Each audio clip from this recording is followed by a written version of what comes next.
الدماغ ديالنا في الوقت ديال الدراسه كنخدموها مزيان. هو كيقرا، كيخزن في المعلومات، وكيحسب، وكيبقى يحل في العمليات المعقده وبالسيف ما يعيا، الله يسمح لينا منه. وهنا فين خاصو يرتاح، ولكن ماشي اي راحه، خاصو يرتاح شي استراحه اللي تكون مريحه. راه ماشي فاش تسالي تهز التليفون وتفتح انستغرام وتبقى طالع هابط. واش عوض ما تريح عقلك وتريح عويناتك كتزيد تكمل عليهم؟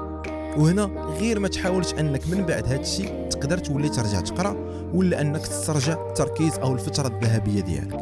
واسمعني مزيان، الراحه اللي كيبغيها عقلك في هذه الوقيته هي انك تخرج تشم الهواء، ولا تضرب طليله مشرجم اسيدي، غير غمض عينيك، ولا شي رسب لك شي كويز الماء. واحسن حاجه هي تدوز عند الحاجه وتضحك وتنشط معاها. المهم دير شي حاجه اللي ما فيهاش التركيز. انا عارف باللي صعيب ما تشوفش البورطال، ولكن حنا هنا كنقلبوا على النتيجه.